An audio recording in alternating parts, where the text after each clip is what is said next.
Hi, and welcome to From a Full Cup. I'm your host, Natalie Mullen, a certified wellness educator, speaker, facilitator, and teacher. From a Full Cup is a mental wellness education podcast that helps women prioritize their wellness and put themselves first, because you can't pour from an empty cup. I will present unique wellness tips and strategies in ways that are relatable, practical, and can be adapted for your lifestyle. Whether speaking at an event, facilitating a workshop, or coaching clients, I'm passionate about helping women dream big, take action, and move the needle forward to achieve the life they want.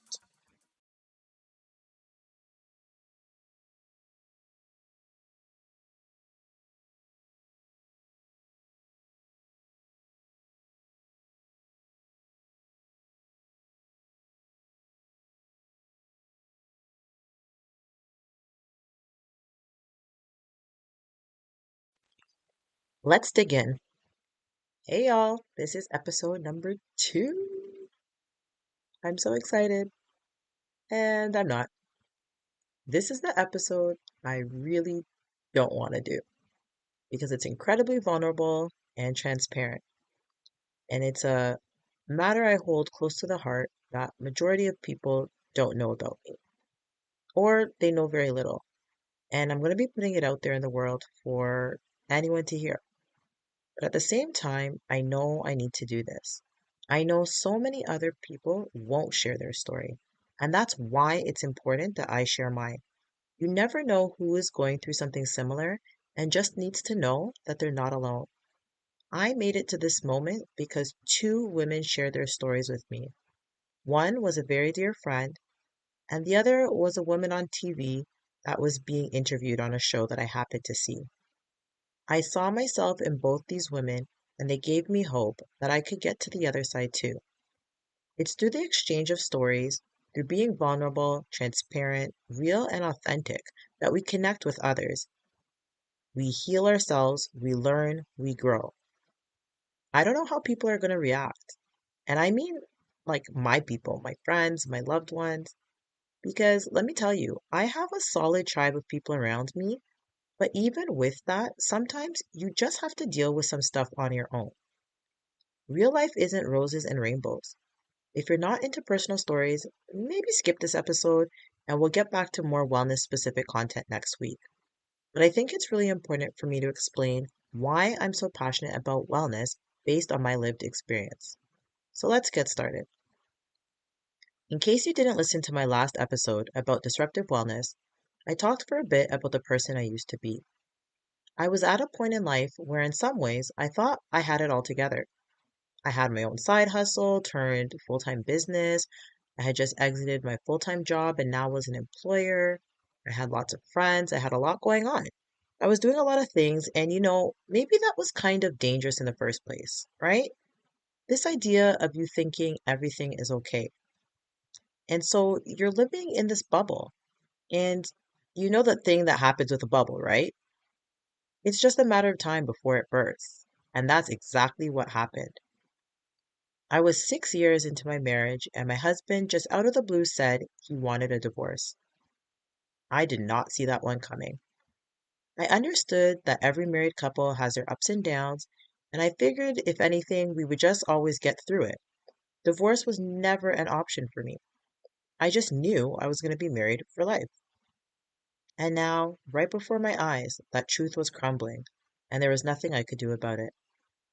In fact, whatever I did to try and fix things only made things worse. We became separated, but I was in denial, and I wasn't able to even acknowledge it. I still kept trying to fix things and felt that over time, everything would get better, and I kept believing we would be together. What made this experience even more difficult was that I was hiding it from basically everyone. Hiding your truth and living in shame and embarrassment and holding secrets is just a sure, fast way to mental misery. It was awful and debilitating. I didn't want anyone to know we were separated because in my mind it was temporary. The thing is, no one would have expected this. We were the happy couple, the high vibes couple, the energetic couple. We were always laughing and being silly. We were chill and lighthearted, and we were down to earth, regular, good old people. I was a go getter, a high achiever, top of the class student, Miss Resilient, Miss Ambitious. So how in the world could I, Natalie, have my marriage fail? Like, it didn't make sense to me. So I felt it wouldn't make sense to others. So I just kept it to myself, pretending everything was normal, while internally continuing to sink further and further into depression as my new reality became more and more set. This was the lowest point of my life, me coming to the realization that my hopes and dreams for a future together with my husband were gone. Our future family, our future legacy, gone. And there was nothing I could do about it. I was not aware life could get so low. For the first time, I understood what the phrase living hell meant. And honestly, unless you've gone through your own hell like situation, I think it's very hard to understand. I've chosen to leave out the personal details because it's not necessary. But I'm much more empathetic now to people when they go through traumatic events because there is so much happening internally, so many emotions and feelings and things that just can't even be expressed. The state of being depressed is really powerful. The state of hopelessness, the state of joylessness. I had never experienced anything like this before. The only thing that kept me going was my faith and those two women's stories. I saw they had gotten to the other side, so logically I knew it was theoretically possible for me too. I was really starting to struggle mentally between depression, anxiety, shame, embarrassment, fear, and pretending everything was okay. I felt like I was losing my sanity and I had a mental breakdown. I just couldn't do it anymore. I finally had to come to the point where I had to accept the reality. My marriage was over. I made the extremely difficult decision to leave Antigua by myself and return to Canada. I knew I needed to be around my family and the majority of my support system, and just in a different environment in order for me to keep living. Even though I cared deeply for my husband and wanted things to work out, for my own life and my sanity, I needed to choose myself. In that decision, I had to say goodbye to my husband, our home, my in laws, my business, my friends, my financial security, my island life, and my future dreams. It was a lot of loss all at once. I had to let go and surrender it all. Now it was time to focus on me. Let the disruptive wellness begin. How do you start to build when you're at the very bottom? Just a broken bunch of pieces lying in a pit. I had to disrupt my then current reality of hell with a completely different experience. Joy. That was opposite of my reality. But how do you find joy when you're in hell? It's not there on a shelf waiting for you to grab. I was stuck. I just felt there was no way forward. And I remember one day a really close friend who had been supporting me through the whole journey texted me. She encouraged me to choose joy, and she sent me the YouTube link for a song called Joy. And I remember in my head being like, thanks, but how can I choose joy from hell? How is that even possible? This makes no sense. But I knew this friend was incredibly wise and I respected her so much. And I knew I needed something. I just couldn't stay in that dark place anymore. So I told myself I'd give it a try. Life was so bad at this point, it was basically impossible to get any worse, so I had nothing to lose.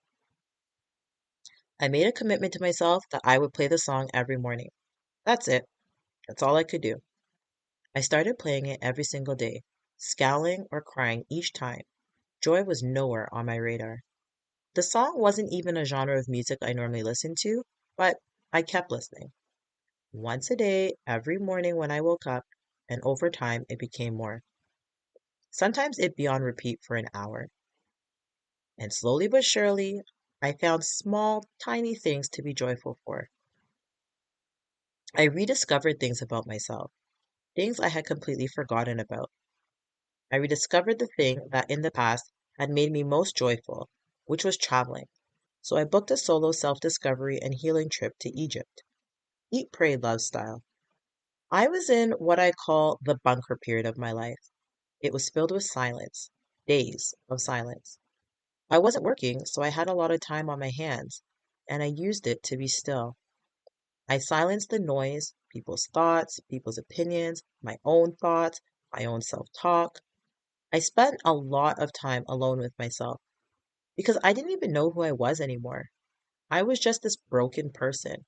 Like you took a ceramic jar and hurled it to the ground from the Empire State Building. I was just a bunch of broken pieces on the ground at the bottom of the pit somewhere. I couldn't look up. I couldn't see anything around me. I could only see myself, the broken pieces, and the pit. And I had no clue who I was anymore. I had failed. My marriage had failed, and my life was now a failure. I had to sit still in that pit for a very long time. I have the most supportive inner circle, and they tried to pull me out and were always in my corner. But honestly, I needed to stay there in that pit, in the stillness. I needed to go through some metaphysical healing before I was ready to engage in conscious and subconscious healing. That's an example of disruptive wellness. Knowing and choosing what's best for you, even if those close to you don't understand. I went on a deep journey of self awareness and discovery. I had to figure out who was I at my core, not connected to anyone else. Who did I want to be? What kind of life did I want? What were my values, my goals, my desires? I did tons of personal development. I bought books, I checked out books in the library, I signed up for personal development courses, I bought online programs, I watched YouTube videos, I started therapy, I worked with a wellness coach. I signed up for and reached out for basically any and every single resource I could access that could help me in my self discovery journey. I was buried deep down under, intentionally and obsessively focused on learning, unlearning, shifting, healing, growing, changing, and bettering my life to get closer to the vision I had for myself. This period led to my rebirth. By the time I emerged, I knew who I was. My identity, self esteem, self confidence, self worth, and self love was restored. I knew I would be okay, regardless of whether my marriage was restored or not. This was the true turning point for me. That feeling of freedom was the outcome of my initial surrender. I was no longer shackled to my hopes and dreams, my failures and mistakes. I could just be free to be me and face the future. And I saw beauty in the future, though I didn't know what it specifically looked like. Do you know how grateful and blessed I am to tell you what my future looks like today in present time? It looks like me and my husband, yep, that same one, having just celebrated our 10-year anniversary and happily raising our amazing, wonderful, and perfect 1.5-year-old son. It looks like me using that hell period of life and sharing my story to help others, to inspire others, and to motivate others. It looks like me now having a purpose driven and meaningful career where, through public speaking, workshops, and coaching, I'm able to teach women how they too can overcome their challenges, dream and desire better, and take inspired action to get there. Now, let me be clear, I haven't arrived to my final version of myself. I'm not fully the person I want to be yet, nor do I fully have the life I want. But I'm very happy and content with my current life and the person I am now and how far I've come. I'm also very excited for my continued growth as I look forward to the person I'm becoming. Though at several points I didn't know I'd get here, I'm glad to be on the other side, stronger than ever and a far better person because of it. That hell period of life did not kill me. I rose out of the ashes like a phoenix. And you can too. This, my friends, is why I'm so passionate about transformative wellness and putting yourselves first. It saved my life and my marriage and gave me a future that I had at several points given up on. You only need the tiniest spark of hope to continue to dream big, take action, and move the needle forward to your goals. For 1 minute, I just want to specifically talk to anyone out there whose spirit is broken. You've been robbed and stripped of your joy. You feel like you're at the bottom of the pit, or maybe you've climbed a bit higher, but you're still struggling. I see you, and I promise you, you can get out. Don't give up. Your joy is on the other side. You just have to keep climbing. And if you're tired, then just take a break. Just rest, but don't give up. Get support, get people in your corner. And I'm so grateful for the people that were in my corner holding my hands, even when I didn't have the strength to. Get resources, get tools, get whatever you can that helps you fight back. And you climb. 1 inch at a time, you climb. And one day you will look back from that period of hell that only you truly know how bad it was. And you'll be able to say, you have no power over me anymore. You didn't break me. And now you're on the other side and you've got your joy again. Now, I know that was a lot, but I just had to follow my calling there and just really release that and put that into the universe. In true teacher mode, let me bring this back to wellness and tie it all together for you. Let me ask you a question. What is your worst case nightmare? I ignored the signs until it was too late in my life. And I'm just very fortunate and grateful that I got a second chance. But you don't have to ignore the signs. It doesn't have to get to the worst case scenario. What area of your life is being threatened because you won't prioritize your wellness? Is it your health? Is it your relationship with your partner or spouse? Maybe with your kids or family? Is it your sense of purpose and joy? What are the early signs that you're ignoring? Do your loved ones complain that you're not spending enough time with them? Is your diet and nutrition suffering? Maybe it's that your physical body has ailments and is wearing down. Maybe it's hard for you to sleep at night and your emotions are always racing between stress, anxiety, and overwhelm. Maybe it's difficult for you to be present and in the moment.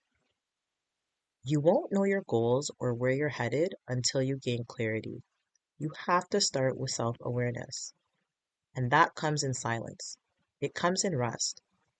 So for today's call to action, I challenge you to rest. Choose one day between now and next Thursday where you devote 1 hour of awake time to rest.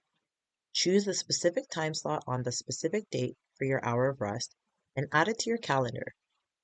When the time comes, rest your body, rest your mind. You might say, so Natalie, what do I do during that time exactly?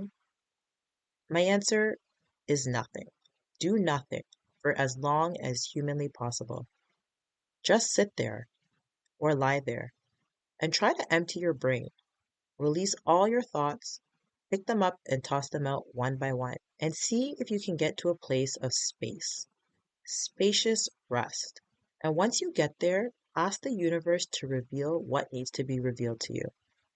Be alert and listen and look out for the cues and clues of where you need to focus on your wellness and what is at risk if you don't. I invite you to join with me in saying today's affirmation. I am open and ready to receive cues and clues that will help me better my life. Again, I am open and ready to receive cues and clues that will help me better my life. In closing, I want to thank you for listening to today's podcast. If there is someone you know who's going through a very difficult, traumatic time, especially if it's a woman, please share this episode with them. They need to know that they can get through to the other side. Next Thursday, we'll be talking about the 12 elements of wellness and why you have to look at wellness from a 360-degree perspective. So subscribe to From a Full Cup newsletter in the show notes to find out when it drops. This podcast is brought to you by Captivate, the best podcasting platform. If you're looking to start a podcast, I promise you this is the easiest way. You can start a free trial by clicking the link in the show notes. Until next time, continue to serve yourself, your loved ones, and your community from a full cup. Do you ever feel like there's never enough time in the day for you to focus on yourself? Don't worry, I've got something that can help. I have a free cheat sheet called 3 Easy Self-Care Time Hacks that you can download and implement this week. You'll be shocked at how quickly and easily you can regain some me time. Visit sheet.com www.fromafullcup.com for your free download or click the link in the show notes.